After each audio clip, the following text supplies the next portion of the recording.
So Pushpa fire కాదు, wild fire. So నాకైతే పుష్ప ఒక రేంజ్లో నచ్చింది. సో రిపీటెడ్ మోడ్లో చూసాను Pushpa the rule trailer.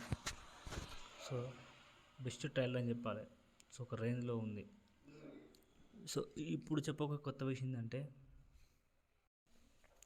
So ఈ ట్రైలర్ కూడా ఒక అదే రేంజ్లో డిజైన్ చేశారు. సుక్కు గారు ఇక్కడ వైల్డ్ ఫైర్ మాదిరిగా ట్రైలర్ని సెట్ చేశారు. సో మిగతా ట్రైలర్స్తో పోలిస్తే ఇది చాలా విభిన్నంగా అనిపించింది. సరిగ్గా ప్రారంభంలోనే సినిమా తేను క్లియర్గా డిఫైన్ చేశారు. పుష్ప డబ్బుకు లెక్క పెట్టాడు, పవర్కి భయపడడు. సో ఇది జగత్ బాబు చెప్పే డైలాగ్ స్టార్టింగ్లోనే ఉంటుంది. సో పుష్ప చూస్తే ఎక్కువ డబ్బు కనిపిస్తుంది. ఇది national wide, state wide, India wide కాదు, ఇంటర్నేషనల్. పుష్ప డైలాగ్లోనే చెప్పాడు, ఇది నేషనల్ కాదు, పుష్ప ఇంటర్నేషనల్, వేరే లెవెల్. సో ఫైట్ సీన్స్ కానీ అవి ఇంటర్నేషనల్ ఉన్నాయి. సో చాలా పెద్ద రేంజ్ ఫిక్స్ చేశారు. సో పుష్ప డబ్బుకి లెక్క పెట్టాడు, పవర్కి భయపడు, కానీ వీడి హృదయంలో దాగున్న బాధే అసలు పాయింట్ అని ఫీలింగ్ తెచ్చారు. ఈసారి పుష్ప చిన్ననాటి కథతో అతని యాటిట్యూడ్ వెనుక ఉండే డ్రామా చూపించడంలో సుకుమార్ గారు స్ట్రాంగ్ నరేషన్ ఇస్తున్నారు అనిపిస్తుంది. ఎందుకంటే మనం అక్కడ పిల్లవాడు కూర్చుంటాడు, అక్కడ ఎదుట క్రికెట్ ఆడతారు, ఆ బాల్ సడన్గా వచ్చి ఆయన సైడ్ నుంచి వెళ్ళిపోతుంది. ఆ షాట్ మాత్రం నెక్స్ట్ లెవెల్.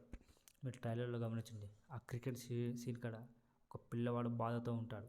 సో అక్కడే మనకు ఇంకా అల్లు అర్జున్ పుష్ప పార్ట్ 1 లాగానే ఇలా కూడా చైల్డ్హుడ్ ఉంటుందా అనిపిస్తుంది. సో ఈసారి పుష్ప కేవలం బన్వర్ సింగే కాదు, కొత్త విలన్స్తో కూడా స్టోరీ లైన్ను పరిచయం చేస్తుంది. సో జగత్ బాబు గారు కూడా విలన్ రోల్లో ఉన్నారని అర్థమైంది. సో ఇటు పొలిటికల్గా ఉన్నాడా రావు రమేష, ఇటు బల్వర్ సింగ్ ఏంటి, సో వీళ్ళందరూ ఏంటిది, వీళ్ళందరూ కుమ్మక్కయ్యారా లేకపోతే వీళ్ళందరూ ఆ స్మగ్లింగ్లో ఉన్నారా, సో ఏంటో మనకు తెలియదు, చూడాల్సిందే. ఇందులో ఫహద్ ఫాజిల్ మెయిన్ విలన్ అయితే ఇంటర్నేషనల్ విలన్స్ కూడా ఉన్నారని మనకు ఆ ట్రైలర్లో కనిపిస్తుంది. సో జపాన్కు శాండిల్వుడ్ ఎక్స్పోర్ట్ అవుతుందని చెప్పిన నార్త్ పార్ట్ 1 లింక్ ఇక్కడ కూడా కొనసాగుతుంది అనిపిస్తుంది. ఇక one man show Allu Arjun. So ఈ పర్ఫార్మెన్స్ అద్భుతం అని మనకు తెలిసిందే. సో వన్ మ్యాన్ షో ఏ సీన్ చూసినా ట్రైలర్ కట్ ప్రతి సీన్లో మొత్తం అల్లు అర్జునే కనబడ్డాడు. ఆ పెద్ద ఆ సముద్రంలో పడం కానీ, ఆ ఫైట్ సీన్ కానీ, ఆ కండువ కానీ, ఆ కోట్ కానీ, వేసుకున్న డ్రెస్ కానీ, అటు పంచ మీద కానీ, సో ఆ డైలాగ్ కానీ, సో చాలా వేరియన్స్ చాలా భారీగా తీశారు ఈ సినిమా. సో అందుకే మొత్తానికి ప్రాణం పెట్టాడు Allu Arjun.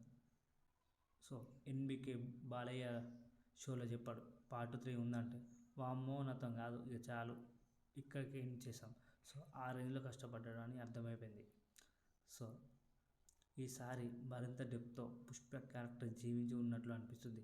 Action scene, emotional moments, శ్రీవల్లితో సీన్స్ అన్నీ కూడా అదిరిపోయి, శ్రీవల్లి తన కాలుతో పుష్పతో తగ్గిద్దలే అని ఆ షాట్ మాత్రం వేరే లెవెల్ అని చెప్పాలి. సో చాలా ఎమోషనల్తో కూడుకున్న సినిమా ఇది. సో సో ట్రైలర్ చివరిలో చూపిన కొన్ని హింట్స్కి థియరీలు చాలా ఉన్నాయి. ఉదాహరణకి పుష్ప చీర కట్టుకున్న సీన్ వెనుక ఏదో డీప్ స్టోరీ ఉంది. అలాగే ఈసారి చాలా సీక్వెన్స్లు ఉండబోతున్నట్టు అనిపిస్తుంది. సో మొత్తానికి ట్రైలర్ చూస్తే ఒకే మాట చెప్పాలి, సుకుమార్ నెక్స్ట్ లెవెల్ తీశారు. సో ఆ క్యారెక్టరైజేషన్ కానీ, ఆ షార్ట్స్ కానీ, ఇది పాన్ ఇండియా రేంజ్లోనే కాదు, పాన్ వరల్డ్ రేంజ్లో ఉంది. సో నాకు తెలిసి 1000 కోట్లు 500 కోట్లు పక్కా. సో ఇక మన డిఎస్పి గురించి చెప్పాలి. డిఎస్పి సారి నెక్స్ట్ లెవెల్ అదరగొట్టాడు, కానీ పార్ట్ 1 లాగా అనిపించలేదు, కానీ కొంచెం బాగుంది అంతే. సో అది సినిమా చూస్తే తెలుస్తుంది. సో బ్యాక్గ్రౌండ్ స్కోర్ అన్ని సీక్వెన్స్ పర్ఫెక్ట్గా కొంచెం కుదరలేదు.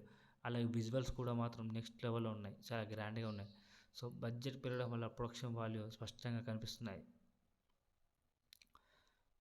సో ఎందుకంటే మన పుష్పరాజ్ వేరే లెవెల్. ఈ సినిమా తప్పకుండా 1000 కోట్లు వసూలు, 1000 కోట్ల నుంచి 2000 కోట్ల లోపు లేదా 1500 కోట్లు తప్పకుండా వసూలు చేస్తుంది. సో కొత్తగా ఛానల్కి వచ్చిన సబ్స్క్రైబ్ చేయండి. పుష్ప 2 1000 కోట్లు వసూలు చేస్తుందా, 1500 కోట్లు వసూలు చేస్తుంది అనేది టైప్ చేయండి.